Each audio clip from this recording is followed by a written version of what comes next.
Creativity was the spark that made school interesting to me growing up, but I wanted to gain a global perspective on how this practice works in classrooms around the world. And what better place than the largest EdTech show, BETT, in London to find out? I can't think of anyone better to talk about evaluating creativity than Scratch inventor and MIT Lego professor of learning, Dr. Mitch Resnick. At first in Scratch, kids got upset when people would remix their project because they would say, oh, they're stealing my work. Now again, there is some attribution that's given, but now we tell them, first of all, we tell them, no, Scratch is designed so that everybody can build on each other's work. And if everyone shares, everyone benefits. And we start highlighting on the homepage of Scratch the projects that are most remixed. Because if you make a project and other people want to make versions of the project, that's one indicator that you must have done something that's pretty interesting. I say it's no different than if you're a teacher having kids learn to express, to write and write creative stories. How do you do that? If they evaluate someone's compositions, their writing, based on the vocabulary they use or the grammar, I think that's a real mistake. That's the easy thing to assess. It's hard to assess the way they express themselves creatively. But it's no different than creativity with coding. If you look at someone in Scratch and you see 5 projects they've done, you can get a sense of how their projects are evolving over time. I think it's very hard to measure creativity, but you can document it. So I would encourage a portfolio approach. We have a portfolio of what kids have created and from what they create. That's how I'm evaluated at MIT as a professor. If MIT feels that's a good way of measuring creativity for their faculty, why can't we do the same for kids? I'm in love with Mitch's approach of seeing creativity as a journey rather than a destination, where the goal is to show a portfolio of progress rather than a fixed result. I wanted to dive further into cultivating creativity, so I joined the Meet the Speaker session. I connected with Spanish technology teacher Francesc Solans, who used an entrepreneurial approach to teaching creativity. We were really a company at that time. And it was a huge project, a very real project done by students that were 15 and 16 years old only. And they empowered, they were the ones who lead the project. Treating the classroom like a startup is a wonderfully practical approach that builds the skills that employers are looking for. Next up, I wanted to learn about how students react when they are presented with creative activities. And to do this, I spoke with Norwegian teacher Simon Spurkland, who has been involved in creative classrooms for almost 20 years. So they set their own grades.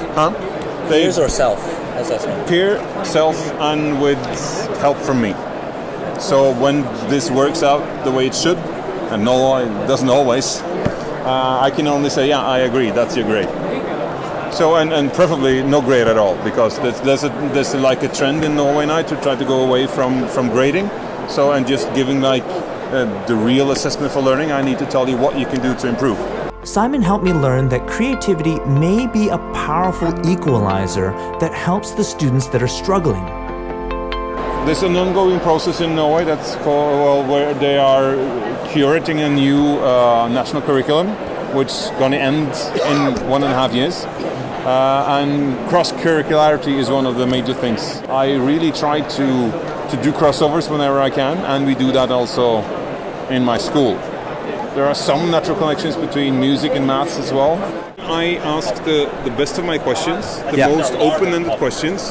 Those are the students that don't struggle anymore, because they suddenly feel, they believe that they can find their own way. So they just start because the way to the answer is not set out. It's like it's not rigid. It's not. So you're saying it's actually the students who do really well that struggle with creativity the most? Yeah.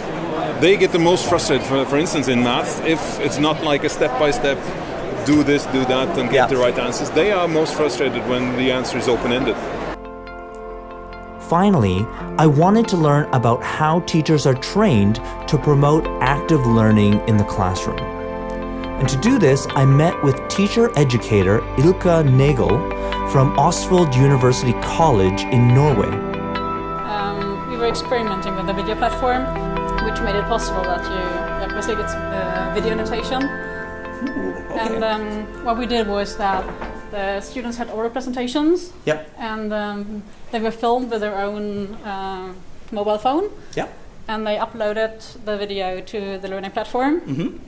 And then we also had a kind of peer review. Okay. And now we actually get together to get back to that. That students need some feedback on the way, so that they find the goal. Students give feedback on others' presentations. They watch the presentation, they listen, and they give feedback directly afterwards. Right.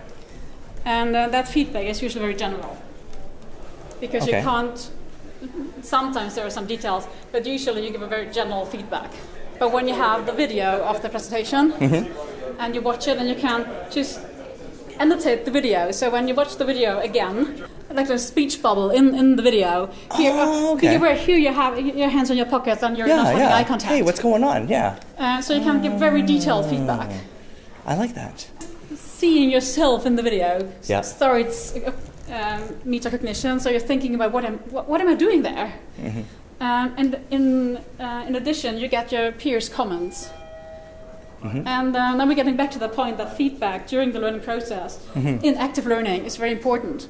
Right. Since you as a teacher, you don't own the process anymore. Your students are working on their own. They are probably choosing topics that they're interested in, but at the same time, they need some feedback on the way, so that they still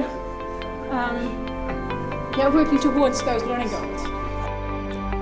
I thought the idea of using video for teacher training and peer feedback to be a great way to see yourself from a different perspective. Hey, thanks so much for watching. If you'd like to see more videos like this, please subscribe. And if you'd like to be notified when new videos come out, click the bell.